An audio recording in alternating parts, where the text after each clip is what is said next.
Hello, I'm Paul Beckwith. I'm at the University of Ottawa. I'm with the Laboratory for Paleoclimatology. Right now, as I'm filming this video, Hurricane Michael is running ashore in the panhandle in Florida. The origins of this storm are just from a few days ago. This was a tropical storm which then crossed the Gulf of Mexico, and the water in the Gulf of Mexico is incredibly warm.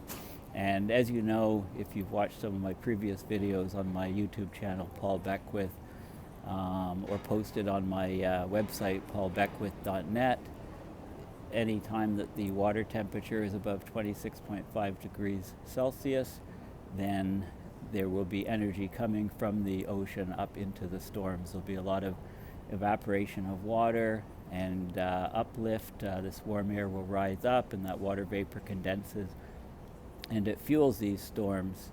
A recent study indicated that for every half a degree Celsius rise in temperature of the sea surface temperature, that leads to an increase in hurricane intensity by about 10 to 15%, just shy of 15%. Anytime for every degree Celsius rise in temperature, there's about 7% more water vapor in the atmosphere, and that water vapor, when you get convective uplift, that water vapor condenses and forms the droplets in clouds, etc., but releases a tremendous amount of energy. So Hurricane Michael is a very, very powerful Category 4. In fact, it reached speeds, I believe, when the eye first touched the shoreline in the Florida Panhandle, the wind speeds were 119 miles an hour. But the storm was moving, as it moved across the coastline, it actually even strengthened. And before the full eye came ashore, which just happened just recently, the wind speeds were 155 miles an hour. Now the cutoff from Category 4 to Category 5 is anything greater than 155 is Category 5. So this storm came ashore at the very top level of Category 4, just a mile per hour under Category 5. And that may be reevaluated by the National Hurricane Center. They may actually classify it as a Category 5, over the next few days. Anyway, this is a horrendous thing for Florida. It's following along the heels of Hurricane Florence. The big problem is that the oceans are just too warm. The oceans have absorbed about 93% of the heat. So when you talk about climate change or global warming, that's only 7% or so of the energy is going into warming the atmosphere. The rest is warming the oceans. And these ocean temperatures are leading, of course, to much more intense storms. But the main purpose of this video is to discuss my initial thoughts on the Intergovernmental Panel on Climate Change 1.5 degrees Celsius report that was just released a few days ago. So this is quite a detailed document, and it's talking about the effects on our planet of 1.5 degrees Celsius, mitigation pathways, can we keep global temperature to 1.5 degrees Celsius. So I'll have some more detailed videos on my thoughts, but this is basically some preliminary thoughts based on what I've read, and I haven't read the full documents yet. I've skimmed them and looked at some of the conclusions for policymakers, etc., but I'm still reading it in detail. But basically a couple things that stand out right away, and the most key thing is, the most important thing from what I see is that the document talks about a temperature baseline in the period from year 1850 to 1900. So if you take the average temperature in that 51-year time span, they're saying that that's the baseline. And they're saying that right now we're 1 degree Celsius above that baseline, and that would lead us 0.5 degrees to reach the 1.5 limit, or a doubling, a full degree, to reach the 2 degrees Celsius guardrail. Now, there's a big problem with this baseline. Okay, the original IPCC reports, when they first talked about the 2 degrees Celsius guardrail, that wasn't relative to the 1850 to 1900 average. It was relative to the 1750 temperature baseline, basically. And the problem is the difference of temperature from that 1750, the year 1750, pre-industrial revolution, and the 1850 to 1900 average is about 0.3 degrees Celsius. Okay, so that means instead of being at 1 degree above the 1750 number, we're 1.3 degrees above the 1750 number. Now, there's even some controversy in how accurate that 0.3 degrees Celsius number is. And in fact, in the report that was just released, that temperature difference was given as anywhere from 0 to 0.2 degrees Celsius. So I'm not sure really what's going on. I thought the 0.3 number, 0.3 Celsius number was accurate. But even if it was 0.2 degrees, the point is if we can only go up 0.5 degrees to reach the 1.5 limit, according to this report, but that number is actually 0.2 or 0.3.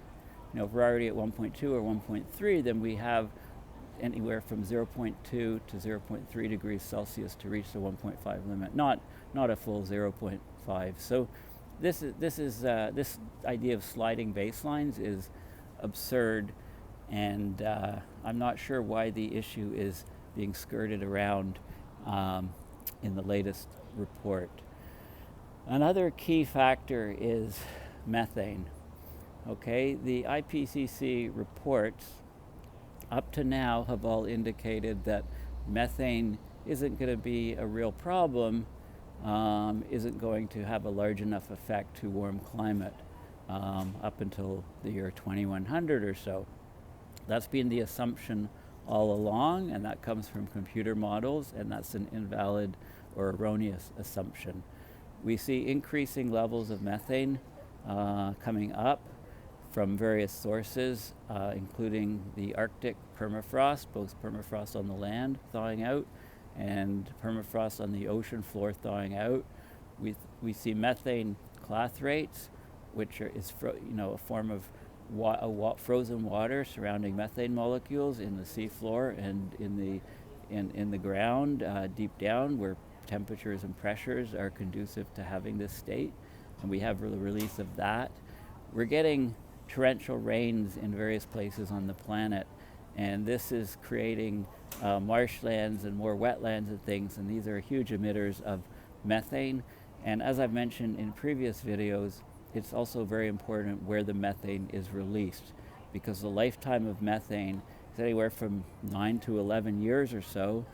Methane is broken down mostly by reactions with OH-, which is hydroxide, and the hydroxide is produced from water vapor that is broken down, and that is disassociated, and the levels of OH- vary tremendously with latitude. So there's lots of the hydroxide molecule near the equator, so methane produced at the equator can react and be removed quite quickly, whereas methane up in the Arctic, for example, where it's very dry, there's very little hydroxide, would last a lot longer there.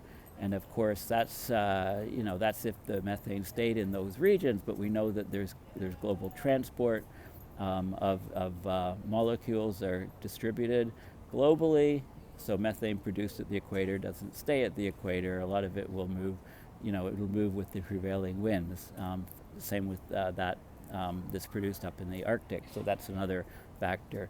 I mean, the global warming potential of methane on a 100-year time scale is the number that has been used most frequently in the IPCC reports, and the global warming potential is 34. It used to be thought to be 20 or 22 or 25 or 24. You see all these different numbers.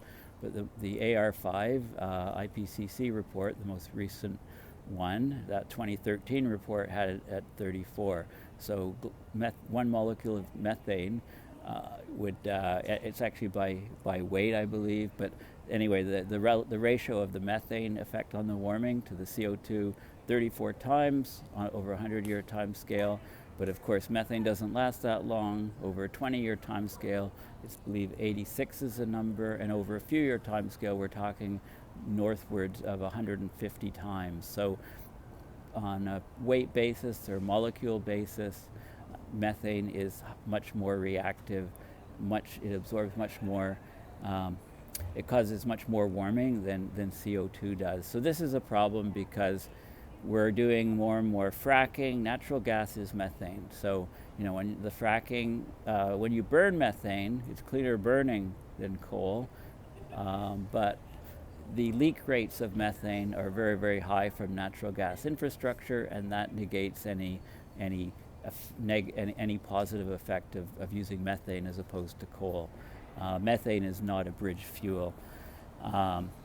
So methane is pretty much discounted in all of these IPCC reports. Methane and nitrous oxide are mentioned in this one, but not enough. But mostly it's the potential for feedbacks, huge feedbacks that make the climate system very precarious and very unstable and very sensitive to having massive changes. The problem is I have problems with reports that say we have 12 years or 10 years to do something.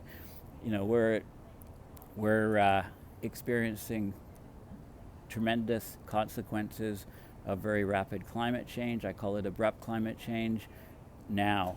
Okay, I've been saying for a long time that we're in a global climate emergency, which is as yet undeclared by governments around the world. So in favor of this report, although in the details this report does not go far enough and does not assess the risks, things are worse than this report says. This report is a good step to get much closer to the reality of the abrupt, very rapid climate change that we're seeing. So, and it is getting worldwide press, and it does talk about, there's many people, many scientists, many reports, many governments, they have this mistaken notion that we can just slash fossil fuel emissions and everything will be fine.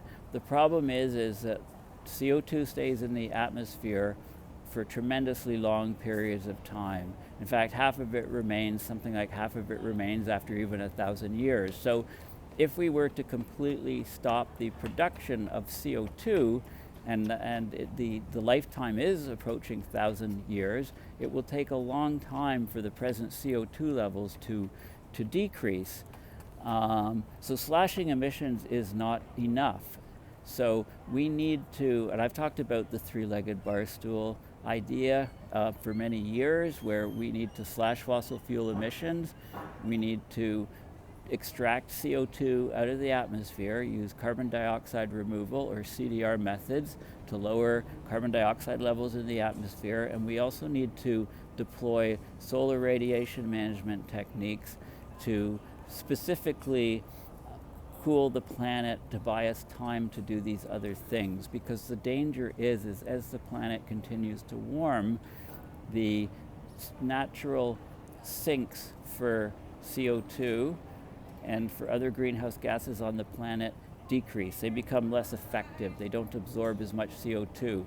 So we have a dangerous situation where the CO2 emissions can swamp out the natural sinks.